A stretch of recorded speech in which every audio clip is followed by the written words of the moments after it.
Bienvenidas, bienvenidos a Observatorio Semanal.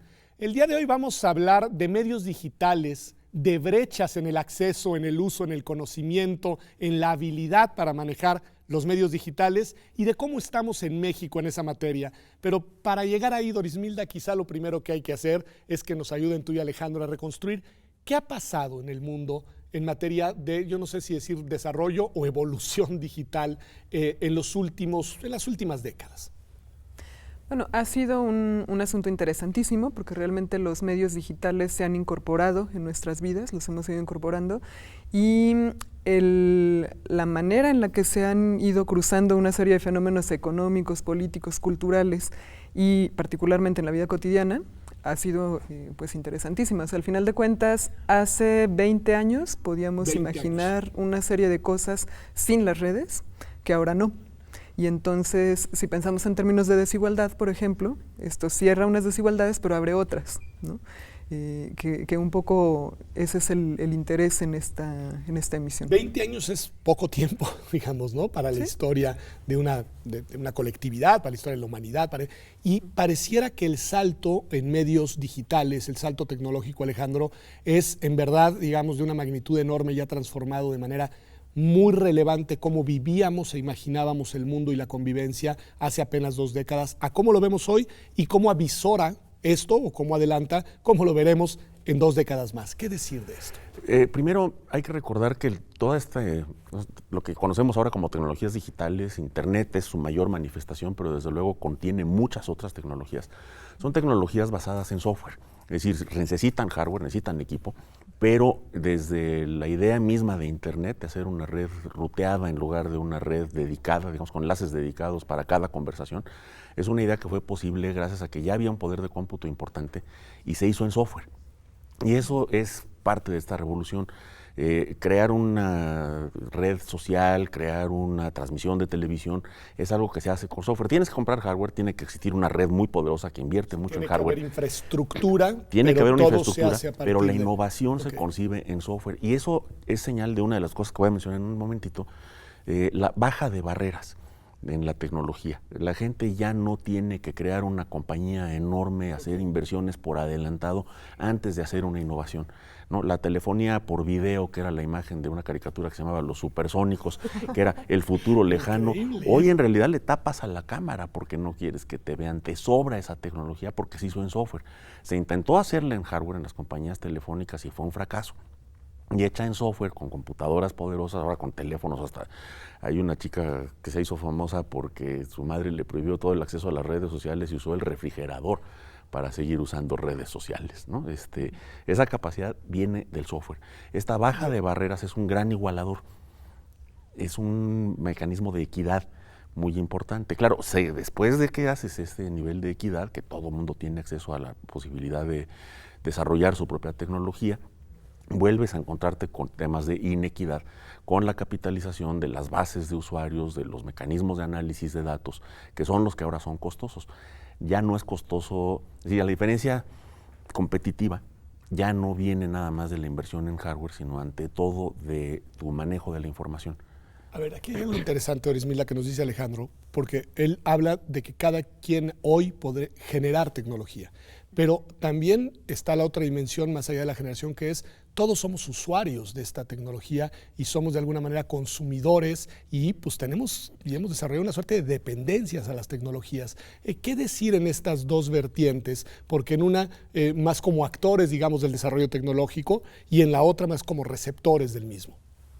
Pues es que al final todos somos usuarios, a veces incluso si no lo hacemos de manera consciente o si no es una decisión propia, pero hay toda una serie de factores que implican quiénes lo usan más, quiénes lo usan menos, para qué lo usa cada quien, que están en función de intereses, de habilidades, de conocimientos del propio acceso, que no en todos los casos es de la misma calidad, por ejemplo, y que tiene que ver con cosas previas en algunos casos, ¿no? O sea, por ejemplo, los desarrolladores tecnológicos tienen cierto tipo de habilidades que no siempre aprenden en las universidades, sino en grupos. Incluso en el uso cotidiano de los propios instrumentos y que se suelen digitales. armar como una serie de colectivos y es interesante lo que hacen, ¿no? El usuario promedio está más interesado, me parece, por lo menos de acuerdo con las estadísticas en México y a nivel mundial, en Netflix, en Facebook, etcétera, no necesariamente en innovar, no necesariamente en producir. Sin embargo, esas oportunidades que menciona Alejandro son interesantes. O sea, hay cambios en modelos de negocios en relación con la incorporación de tecnologías digitales en los negocios. O sea, tenemos Uber, tenemos Airbnb, eso es lo que les iba a decir. Cosas, ¿no? A ver, eso es exactamente lo que les iba a decir. Que nos ayudaran a poner ejemplos concretos, no sé, Alejandro, ya algunos los ha dicho Dorismilda, pero ejemplos concretos de cuáles son ese tipo de innovaciones y de cómo y quién ha generado, digamos, nuevos desarrollos a partir de desarrollos antes precedentes y no necesariamente desde espacios, digamos, universitarios, desde recintos institucionalizados. Hay que recordar que la innovación puede ser desde la invención de tecnología muy avanzada, muy compleja, hasta el reensamble de las cosas. Entonces déjame empezar con un ejemplo aquí de nuestra universidad muy simple, que es una exalumna mía en la Facultad de Química que se mantuvo durante la carrera. Me pregunté ¿de qué vives? Comercio electrónico. Su comercio electrónico consistía en que compraba ropa de cierto estilo, muy peculiar y atractivo, en los agregadores de aquí del centro de la ciudad, los medio mayoristas. La anunciaba en una página en Facebook no pagada y la entregaba. Cuando le pregunté por su logística son 5 pesos el sábado. 5 pesos el sábado. Se sube al metro con su bonche de ropa y la entrega a boca de estación. Se cita con los clientes en el torniquete de entrada de la estación. El cliente no entra a la estación, ella no sale. Está increíble. Es comercio electrónico. Claro, ¿sí? Creó una página de comercio a partir de ahí. Entonces, la innovación está mucho más al alcance de la gente de lo que pensamos, porque mucho es movida por necesidad, mucho es movida por alguien que integra la oportunidad para resolver una necesidad. Entonces, vamos de ahí hasta la enorme cantidad de gente que hay en México en negocios que no vemos, no son públicos, no son muy visibles, que hace análisis de datos, que hace analítica, que hace pequeñas aplicaciones de inteligencia artificial. Inteligencia artificial es un conjunto de métodos estadísticos y computacionales, no es la creación del golem, ¿no? La inteligencia artificial general es una cosa distinta del machine learning, el deep learning, las redes neuronales, que hay paquetes de cómputo que puedes bajar a tu computadora y empezar a operar si tienes unos datos. Y tu preocupación es qué hay en esos datos. Si esos datos tienen un sesgo porque fueron seleccionados en un mercado que está orientado a una clase, un género, una ubicación geográfica, las conclusiones a las que llegues van a estar sesgadas de la misma manera. Entonces es lo que nos debe obligar a reflexión para saber si estos desarrollos, desde el tipo de comercio que hace la chica que te menciono, hasta los desarrollos muy complicados de sistemas de apoyo al Poder Judicial, pueden o no estar propagando, reproduciendo injusticias, sí, o si podemos lograr amortiguarlas al hacer conciencia de ellas. A ver, me parece interesantísima esta variable, ya desde ahora Dorismilda la quería ir guardando para el bloque siguiente, pero Alejandro nos la trae para acá, que tiene que ver con las diferencias en el acceso y en el uso dependiendo de N número de variables. Yo, por ejemplo, pues escucho y pienso, tiene que ver con capacidades adquiridas, con conocimiento y con formación técnica. Me parece que es una variable que juega un papel importante. Me parece otra, la edad. Me gustaría también si me ayudan a pensar cómo está jugando las edades en esto, porque si en 20 años se ha desarrollado esto, pues bueno, podemos suponer que quienes tienen menos de 20 años tienen un acceso distinto y una convivencia diferente con. Y luego la variable que ya adelanta desde ahora Alejandro, que suelta, por ejemplo, temas que tienen que ver como el género. Es decir, ¿qué decir del acceso y el uso si pensamos en las diferencias en las que desempeñamos y desarrollamos nuestras vidas, Dorismilda? Bueno, son diferencias importantes. La International Telecommunications Union, por ejemplo, mide el índice de incorporación digital de los países en términos de acceso, uso y conocimiento. Ahí el último asunto es medio discutible por la manera en que lo miden, ¿no? Es decir, medir el acceso es fácil, ¿no? O sea, cuántas conexiones de banda ancha hay, cuántas conexiones de otro tipo, etcétera. La parte del uso, pues la miden en función de las estadísticas sobre usuarios, pero la parte del conocimiento la miden en función, por ejemplo, de años de escolaridad, que está relacionado con, pero no necesariamente refleja los conocimientos y habilidades que tiene alguien. No necesariamente la escolaridad determina la capacidad de aprovechamiento de nuevas tecnologías. Ajá. Y si pensamos en este último punto, en términos de conocimiento, como dice Alejandro, hay cosas para las cuales ya no hace falta tanto conocimiento técnico. Es decir, las aplicaciones que usamos cotidianamente son cada vez más intuitivas y eso facilita que la gente las utilice. Incluso si no tiene mucha formación, ¿no? Cuando yo era adolescente, por ejemplo, había que saber programar en HTML para hacer una página web. Ahorita no, es mucho más fácil, pero el hecho de tener otro tipo de competencias técnicas sí permite hacer otro tipo de desarrollos más sofisticados, que tengan otro tipo de implicaciones, más allá de aprovechar las tecnologías que ya hay para alguna cosa. En todos los casos se trata de aprovecharlas para un asunto muy práctico, sea que se aproveche lo que hay, sea que se busque innovar o se busque transformar o que se busque inventar algo nuevo, ¿no? Pero sí sigue teniendo sentido la formación técnica especializada, sí, para aprovechar al máximo esto. Para no, por eso es importante decirlo, porque si no, sí. Alejandro. Bueno, la formación, no solo la técnica especializada, sino simplemente el análisis crítico de la información es fundamental actualmente, ¿no? Pero desde luego la formación técnica es importante, deberíamos encontrar la manera de incorporarla desde mucho más temprano en la escuela, porque además podríamos ser más críticos respecto a la máquina, menos automáticos. En cuanto a lo que mencionaba Dorismilda de las cifras de la Unión Internacional de Telecomunicaciones, los datos son muy importantes en este caso. La equidad en el acceso o las inequidades en el acceso se tienen que medir de distintas maneras. Es muy popular actualmente una cifra de que dice que en México solamente 25% del territorio tiene cobertura, y eso es natural porque el territorio es muy extenso y hay lugares enormes donde no hay gente. Sin embargo, tienen cobertura satelital el 100% del territorio, depende de qué quieras hacer y cuánto quieras pagar. Pero 75% de la población, una cifra de alrededor de 75 millones de habitantes de México tiene acceso a Internet, y 57% de los hogares en 2018 tenían banda ancha. Es decir, no solo Internet, sino banda ancha. Son las estadísticas que están en los anexos del informe anual ante el Congreso de la Presidencia. Porque uno pensaría que es menor la cobertura de lo que en realidad nos estás contando. Son cifras muy altas. Ahora, eso no quita, como en todo fenómeno de estadística, que haya una cola larga, digamos, en la distribución, en la que hay gente que está en poblaciones aisladas, en condiciones de movilidad, en márgenes urbanos, donde el acceso es inexistente o insuficiente o de muy baja calidad o intermitente. Pero es muy costoso proveerle cobertura en el sitio en el que está. Llegar con una fibra óptica para montar una antena para que cubra un valle de 20 o 40 kilómetros en el que hay 100 habitantes. Ni el gobierno, ni la industria privada, ni nadie puede realmente hacer eso.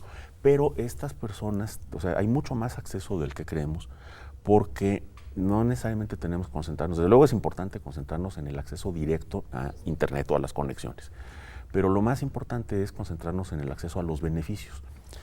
Y entonces lo que tienes son muchos modelos donde hay un actor indirecto.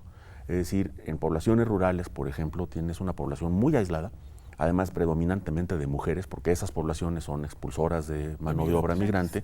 Entonces los hombres a los 16 años se van y no regresan hasta los 60.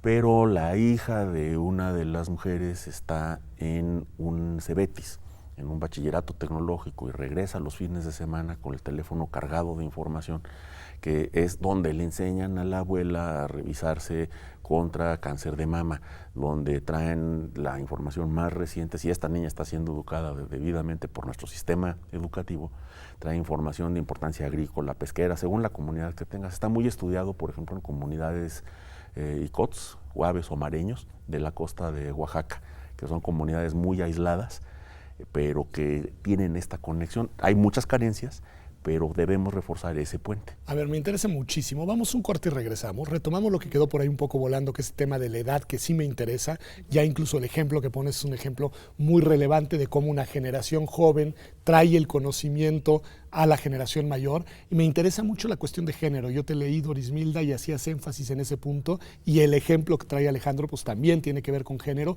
Y que nos centremos también en cuáles son los beneficios y cuáles son también los costos y los rezagos de quien no tiene acceso. Porque creo que eso también es importante mirarlo. ¿Qué pasa en el mundo de hoy si estás y vives en verdad desconectado? Ya volvemos aquí a Observatorio. A Observatorio Semanal, quédese con nosotros, que como ve estamos hablando de algo que todos tenemos todo el día al alcance de nuestras manos. Regresamos.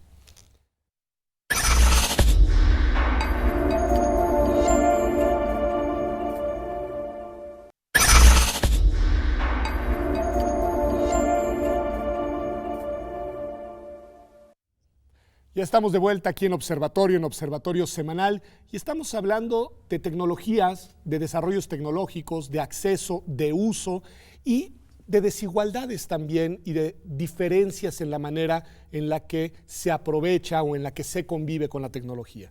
Yo les decía, Dorismilda, les preguntaba sobre la variable de edad, que me parece interesante, es decir, ¿qué ha pasado generacionalmente con este cambio, con esta irrupción de tecnologías que además evolucionan a una velocidad enorme? Y creo que vale la pena detenernos ahí un segundo. Claro, bueno, hay un asunto con la edad, porque tradicionalmente, por lo menos en las estadísticas de México, pero es una tendencia también un poco más amplia, el acceso se concentra en generaciones jóvenes, o sea, pensando, por ejemplo, en 15 a 34 años, en el caso de las estadísticas de INEGI. El asunto es que estas generaciones jóvenes también se van volviendo viejas, ¿no? O sea, mi generación ya se va moviendo, la generación antes de mí también, y al final de cuentas hay un asunto de cómo se va ensanchando cada vez el bloque de edad que tiene acceso a las tecnologías, pero también el uso que se hace es distinto. Va aumentando, digamos, el arco etario. Claro. Y también hay cada vez más, en el caso de México, hay cada vez más acceso a Internet, por lo menos, en poblaciones de gente de más de 50 años, que antes era muy limitado y, bueno, de pronto va creciendo. Con relativamente cierta velocidad, digamos, o sea, hay un incremento considerable de una medición de un año a otra, y es un fenómeno muy interesante. Lo podríamos atribuir a muchas cosas, ¿no? A la telefonía celular, que me parece que es parte de lo que ha llevado el acceso a Internet con los planes de datos, sobre todo, a ciertos sectores, aunque no todos. La parte de que las tecnologías con aplicaciones, sobre todo, son más intuitivas, y entonces puede ser mucho más fácil ahorita para alguien de 70 años utilizar su celular de lo que le era hace 20 años utilizar una computadora de escritorio o una laptop, ¿no? Por ejemplo. Y son más accesibles los desarrollos. Son más accesibles en ese caso, ¿no? Por lo menos en términos de uso, de apropiación, puede ser mucho más fácil ahora que hace algunas décadas. No necesariamente son accesibles para todos, es decir, sí son equipos cada vez más pequeños, cada vez más baratos, se puede pensar que todos tenemos acceso, pero al final siempre hay ciertos segmentos que se quedan marginados de este tipo de cosas, o segmentos donde pasan cosas interesantes, ¿no? Por ejemplo, que tienen acceso a la tecnología, pero no necesariamente están teniendo acceso a otro tipo de servicios básicos. Leía, por ejemplo, en un estudio acerca de homeless en Escocia, aunque también pasa en otros países, que tienen acceso a Internet porque tienen un teléfono móvil, porque a través de eso tienen acceso a otra serie de beneficios sociales, pero viven en la calle. Entonces ahí hay inclusión digital sin inclusión social. Sin inclusión social, eso está muy interesante. Nos decías, Alejandro, en el bloque anterior, algunos de los beneficios que podía tener, y ahora mencionó Dorismilda la palabra los costos de no tener acceso. ¿Cuáles son los costos en el mundo de hoy de no tener acceso, de no estar incluidos digitalmente, incluso en esos casos de exclusión social, digamos? Déjame presentarlo a través de un indicador que es casi tan sorprendente como el que nos acaba de dar Dorismilda. Las personas en condición de migración forzosa o migración, digamos, angustiosa, para llamarlo de esta manera. Por violencia. Gente que está migrando por violencia, por pobreza. Migrantes sirios llegando a Turquía o a Europa, vamos a su primer punto de aterrizaje en Europa, en lugares como Bulgaria. Poblaciones que salen de África a través del Mediterráneo, después de haber atravesado además desiertos, ¿no? Desiertos, sí. Y hacen su primer contacto con tierra firme en las islas griegas o en el sur de Italia. Lo primero que esta población busca es dónde cargar su celular. O sea, traen un celular. Antes o al mismo tiempo que agua y comida es dónde cargar un celular. Porque ese celular es el portador de todo. Es con el que le van a avisar, algunos casos son muy dramáticos, o sea, es con el que le van a avisar a la familia en el lugar de origen que ya llegaron, que ya le pueden pagar $5,000 al tratante de personas que los llevó y condicionan el pago a llegar a tierra. Es decir, a veces es muy dramático, ¿me entiendes? Pero simplemente es dar un aviso de que están vivos. Y además en ese teléfono inmediatamente después se van a enterar de cuál es su siguiente paso. Dónde hay un familiar que los está esperando, dónde hay una ONG que está proveyendo un campamento, donde hay alguien que les está proveyendo un punto de acceso a las autoridades migratorias, banca, ¿no? O sea, acceso a su dinero. Entonces, esto te dice de qué estás excluido. Si estás excluido digitalmente, estás excluido de tu dinero, estás excluido de tu identidad, estás excluido hasta de tu familia, si estás en condiciones de movilidad. Es muy impresionante, es un ejemplo porque además ambos son impresionantes. El de las personas en situación de calle que tienen acceso a ciertas cosas gracias a un celular, y la de estas personas que en una situación desesperada de migración depende su conexión con su entorno, con su origen, con su vida, de aparatos que además nos llevan a pensar qué pasaba hace 20 años que esto no existía. Es decir, hay muchas cosas que podemos recordar, porque no es imaginar, en un mundo que no tenía esos desarrollos digitales. Pero la variable género, ¿por qué es importante, Dorismilda? ¿Por qué pensar esto desde la perspectiva también de algo tan importante como es la perspectiva de género? ¿Por qué gravita y por qué cuenta cuando pensamos en inclusión y exclusión digital? Híjole, es un asunto súper complejo porque tiene diferentes dimensiones. O sea, tradicionalmente las mujeres hemos estado excluidas de toda una serie de cosas, o sea, de participación política, de participación económica en algunas veces. La desigualdad salarial, por ejemplo, es considerable en algunos contextos. Y en términos de tecnologías, es curioso, pero hay como un rezago en el acceso a las mujeres, sobre todo de cierta edad, a la tecnología. Se va como difuminando este rezago en las generaciones más jóvenes, pero al final de cuentas es importante. Te decía que tiene muchas dimensiones, porque al final los casos, por ejemplo, de violencia en las redes también son mucho más severos contra mujeres. Entonces... ¿Eso está documentado? Sí. Sí. No, es que lo pregunto porque es importante. Sí. ¿No? O sea, al final hay un asunto de violencia de género muy fuerte contra mujeres. Contra las redes. Sí, o sea, en las redes. La violencia de género tan terrible, tan lamentable, tan difundida, tan amplia, tan extendida, también se desdobla al interior de las redes digitales. Por supuesto. Y sale de las redes. A ver, explícanos un poco, Alejandro. Una de las prácticas más desagradables que hay en la violencia verbal, porque originalmente es verbal, comunicacional en las redes, es una práctica que se llama doxing, DOXX, que es la revelación de datos de ubicación o de vida física, espacial de las personas. El doxing es dar la dirección, el lugar en el que trabaja, el nombre de los padres o de los hijos o de la pareja de una persona, y eso da lugar entonces a la posibilidad de un hostigamiento in situ, un hostigamiento que ya puede ser físico. Si ya puede ser que te ponchen las llantas del coche, o que te agredan a jitomatazos al salir de tu oficina, o que simplemente las mujeres se sientan, en particular es muy específico contra las mujeres, se sientan acosadas, hostigadas, inseguras de poder salir a sus caminos normales. Esto no es algo que se inventó en las redes, sino que se amplifica en las redes. Yo tengo un modelo de 6 factores que nos permitiría analizar, digamos, fenómenos como este. El primero es masificación o escalamiento masivo, incluyendo efectos de red. El segundo es efectos de identidad y anonimato. La red se construyó de tal manera que la red como tal no sea responsable de identificar a las personas, solamente es de pasar paquetes. Todo factor de seguridad, secreto, etcétera, debe quedar en la orilla, en los responsables, en los emisores y receptores. El tercero es un efecto de cruce de jurisdicciones, un efecto transjurisdiccional. Tú puedes hacer algo que sea ilegal en un país, pero a través de medios en otro país en el que es legal o no es perseguido, porque eres extranjero, te va a costar mucho trabajo lograr que se persiga.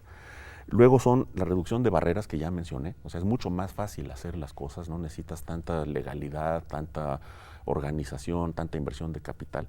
Luego reducción de fricción, las cosas se hacen fácilmente. Tú si yo menciono ahorita un libro aquí, es probable que alguno de ustedes dos lo esté comprando en su teléfono y empezando a leer antes de que yo termine de deletrear el nombre del autor. Esta misma falta de fricción, facilita la propagación de esta información y que la gente actúe de inmediato sobre ella. Una red de bots se arma de nada y se pone a actuar en contra de una persona en nada. Y el último son efectos de memoria y olvido.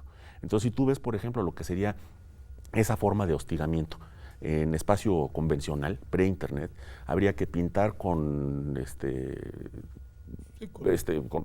plumón el nombre de la persona en un espejo del baño en un lugar de trabajo donde diría la directora es X, adjetivarla. Y eso podría dar lugar a que 50, 100, 1000 personas se pongan contra esta directora. Ella podría aclararlo, podría investigar de dónde salió el ataque, de dónde salió la ofensa, de dónde salió la calumnia, ¿no? Y frenarlo. En las redes esto se escala masivamente, la gente puede ocultar fácilmente su identidad, cosa que puede ser positiva en casos como la información de salud sexual y reproductiva en países o culturas represivas. Que lo puedan buscar las mujeres anónimamente les permite sobrevivir. Hay países donde por tener ese pensamiento impuro acerca de su persona podrían apedrearla, ¿no?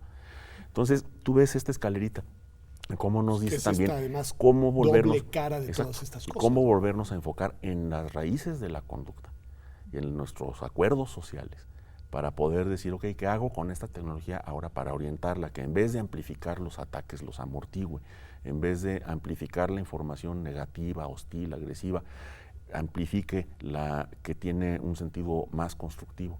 Es el tipo de reflexión que podríamos empezar a tener para no convertir al algoritmo en lo como yo bromeo diciendo es al golem ritmo, ¿no? Es una especie de golem, una especie de ser creado artificialmente que se vuelve en contra de su creador, sino recordar que siempre hay un ser humano detrás de esas creaciones y detrás de su aplicación. A ver, Dorismil, esto que nos dice Alejandro es muy importante porque nos lleva, y él dice, esto es lo que deberíamos de estar tal vez reflexionando, y sí creo que es lo que debemos de reflexionar, y te pregunto a ti, ¿ves viable, siendo una conocedora como Alejandro de estos temas, que se genere un contexto social amplio de reflexión y eventualmente de reorientación, digamos, del uso y el aprovechamiento de las tecnologías? Honestamente, no. Muy bien, ¿por qué?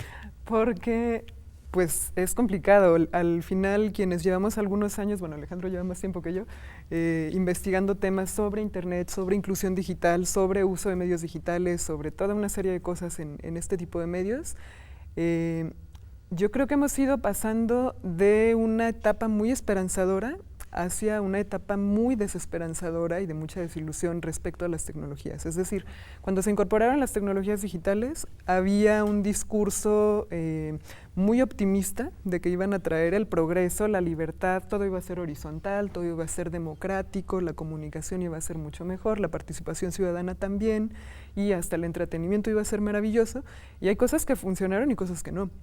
Al final de cuentas, el nivel de polarización que tenemos ahorita en redes, en varios países, no solamente el caso de México, que es muy alarmante, ocurre, o sea, al final de cuentas en Argentina, con la grieta, también pasó, en toda una serie de lugares, en Estados Unidos ni se diga, en Reino Unido, etcétera. El nivel de polarización es tan amplio que al final de cuentas no da cuenta de una participación más informada, más libre y más democrática. Ni de una deliberación real. No. El nivel, por ejemplo, de crecimiento que tuvieron las fake news y los sitios que se dedican específicamente a esto es impresionante, y no habla de que el hecho de que la gente tenga acceso a las redes tenga también las capacidades críticas para acceder a la información. Para filtrar la información verdadera, sí, la falsa. Alejandro, ¿quieres decir algo? Yo creo que, o sea, coincido en el pesimismo actual de Dorismil. O sea, en parte porque hay compañías y hay gobiernos interesados o no suficientemente interesados, digamos, en revertir la situación. Y porque al final, pues muchas de esas cosas siguen el libro. O sea, la misma preocupación, o sea, la esperanza de la escritura en tiempos de Platón fue que ayudara a la humanidad con la preservación de la memoria, y también se utilizó para pintar en las paredes insultos contra los emperadores. La esperanza en la imprenta, la esperanza en la radio, la esperanza en la televisión, ¿no? Todas ellas han sido defraudadas por los seres humanos. Que fueron quienes las crearon también. Claro. Creo que, por eso te digo que sí tenemos que enfocarnos en, o sea, ponerle mucho, un lente muy agudo, muy preciso a la tecnología, pero junto con las actividades y las motivaciones de las personas y otros actores no individuales, los estados. Si tú ves, mencionó Dorismilda y cierro rápido, fake news, o sea, tú revisas los manuales o las descripciones de operaciones de desinformación se llamaba information warfare, guerra o guerrilla informacional, escritos en 1996 por Ron Feltiarquila en la Rand Corporation, y tú ves una campaña actual y es, para usar la frase en inglés, by the book, o sea, siguiendo el manual. Siguiendo el manual. Ok, es usar los nuevos medios para las viejas prácticas. pues muchas gracias por este bloque. Nos queda uno más aquí en Observatorio. Y creo que ayuda a entender mucho para dónde van las cosas, pero también ayuda a tener mucha precaución. Creo que algo de lo que dice Alejandro y que creo que engancha con el pesimismo de Dorismilde es muy importante. Esto no solo puede verse en su dimensión tecnológica, sino también hay que pensarla en su dimensión humana, social y en los impactos que tiene y político. Pero bueno, vamos a un corte y volvemos aquí a Observatorio. Les voy a preguntar cómo estamos en México. Alejandro ya nos dio algunos datos de que aunque solo haya una cobertura en el 25% de nuestro territorio para tener acceso a redes, el 75% de la población lo tiene y creo que no es un dato menor, pero quiero preguntarles cómo estamos por regiones y cómo estamos en comparación con otros países del mundo. Ya volvemos aquí a Observatorio Semanal.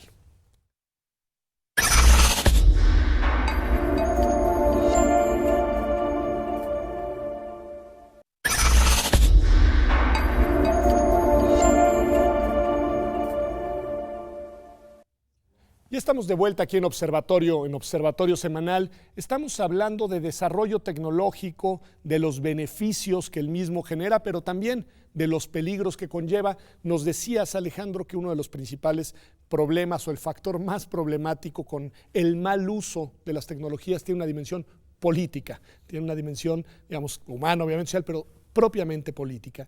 Y en ese sentido te quisiera preguntar, para abrir este bloque, ¿cuál ha sido el uso que se le ha dado en México a las tecnologías en esa dimensión? Porque lo tenemos muy claro en Estados Unidos, lo tenemos muy claro en el Brexit, lo tenemos muy claro en la grieta argentina. No sé si lo tenemos tan claro en México, Alejandro. Yo creo que va a tener mejor información Dorismilda. Sí, a ver, ¿por qué? Yo creo que no lo tenemos suficientemente claro. Esa es la primera. Pero ahí el punto. No, bueno, en términos políticos en México me parece que tenemos una historia muy interesante. Pensando, por ejemplo, en el movimiento zapatista, que tuvo sitio de internet antes que la presidencia de la República. ¿En serio? Sí. Eso no sabía. Lo hizo un estudiante estadounidense, pero al final de cuentas hubo una presencia política del movimiento zapatista previa. Y su impacto internacional el impacto internacional fue en parte muy impresionante. En parte está vinculado con eso, justamente todo este asunto de solidaridad internacional que se construyó en torno a la información que salía de la selva, que en otras condiciones habría sido muy complicado hacer llegar. Me parece que es un caso increíble en México. En el caso, por ejemplo, de las campañas electorales de 2006, que fue cuando salió el blog, El Sendero del Peje, ¿sí? Que luego se convirtió en otra cosa, pero al final de cuentas era una manera también como de romper el cerco informativo y como experiencia era muy interesante. Y la intención cada vez mayor de los políticos por estar presentes en las redes, pues es notable. No a todo el mundo le sale, hay algunos a los que sí, a otros todavía les cuesta un poquito entender la naturaleza interactiva de las redes y se siguen haciendo campañas unidireccionales incluso en nuestros tiempos, pero al final de cuentas el desarrollo que se ha tenido en términos, digamos, estratégicos es muy interesante. ¿Qué pasa mientras tanto con la discusión, digamos, en un nivel más amplio? Me parece, en el caso de México, que se está polarizando mucho la discusión de unos 2 años a la fecha en torno a asuntos políticos, ¿no? Una parte la pudimos ver en este fin de semana en torno al informe, por ejemplo, hay pues también diferentes cosas que podemos ver allí. Pero esa polarización en redes, no sé, Alejandro, igual no tienes el dato, pero sí, por intuición, ¿permea necesariamente una polarización social más amplia? ¿No? Porque creo que es quizá el medio interno, no sé, tengo a veces esa impresión que se vuelve una especie como de auditorio cerrado, que puede ser muy polarizado, que puede ser muy autorreferente, que refuerza prejuicios encontrados, etcétera, pero que no trasciende a la calle, digamos, no está instalado en la convivencia cotidiana. No sé, te lo pregunto. Hay muchos estudios en marcha. Hay algunos conceptos que se han expresado para describir estas cosas como una cámara de eco, un cuarto en el que solamente oyes el eco de tu propia voz, lo que se llama la filter bubble o burbuja por filtrado, ¿no? En la que se piensa que la gente puede vivir en una burbuja debido a que filtra toda la información que no le es cómoda, ¿no? Pero también hay estudios, encuestas, análisis que sugieren lo opuesto, que, por ejemplo, está mejor hecho en Estados Unidos, que viven encuestando, ¿no? La gente que solo lee diarios y ve televisión y no usa redes sociales está más polarizada, está más aislada. es más fácil aislarte si escoges leer 2 diarios y ver un canal de televisión, que si te abres a las redes sociales, tarde o temprano algo pasa a los filtros, aunque sea para burlarse de lo que dicen los otros, te enteras de lo que dicen los otros. Okay. Entonces está en evolución. Sí es preocupante, sí es alarmante, yo coincido completamente con Doris Milda, los niveles de polarización del discurso están acabando con la esfera pública. O sea, si nos vamos al concepto de Habermas, de esfera pública, un espacio en el cual la gente puede sentarse y discutir ideas muy diferentes, razonamientos elaborados, tiempo para digerir lo que dijo el otro y regresar, ¿no? El modelo era los cafés en el siglo XVIII, que desde luego la gente volvía cada semana con una evolución de las ideas. Eso, con la velocidad y la brevedad de los mensajes en algunas redes sociales, sí está muy limitado. Y si eso acaba por permear el discurso o por volverse el objetivo del discurso político, es decir, el discurso gubernamental o de cualquier otra fuerza política, es capturar el retroécano, ¿no? de 140 caracteres, 280 caracteres, estamos demoliendo el discurso político. Las redes tienden un poco a polarizar, es decir, algunos de los algoritmos muy internos de algunas de las redes se orientan a premiar, por ejemplo, con publicidad, a el discurso que engancha. Y desde luego, pues siempre ha enganchado más el pleito que el discurso razonable, ¿no? O sea, si tú te levantas a las 6 de la mañana y dices cosas y el resto del día se dedica a ver qué dijeron los demás de lo que dijiste, qué dijeron de lo que dijeron de lo que dijiste, estás demoliendo el discurso político. Y además ahí hay algo que me llama la atención de este último ejemplo y te pregunto, Doris Milda, sí es cierto, estás empobreciendo el discurso político, estás, digamos, inhibiendo la deliberación argumentativa real y estás simplificando de manera inevitable, pero también estás activando una suerte de lucha de egos, que eso creo que es una variable que vale la pena y te pregunto, Doris Milda, ¿cómo funciona esa variable alrededor de esos intercambios? Porque las personas quieren ser escuchadas y de repente encontraron un medio a través del cual pueden lograr que otras personas sigan sus ideas y discutan con ellos y pueden lograr lo que tú ya también decías, una interacción de tú a tú con personas situadas, por ejemplo, en posiciones de poder con las que nunca hubieran podido tener en otros tiempos una comunicación directa. Bueno, yo me quisiera regresar un poquito al asunto de la esfera pública habermasiana. ¿Tendría que ser todo absolutamente deliberación racional? Yo creo que podrían incorporarse otro tipo de cosas, ¿no? Una de las críticas que se hace a este tipo de modelos, pensando por ejemplo en las críticas que hace Fraser o algunas otras autoras de filosofía política, sobre todo de corte feminista, sí.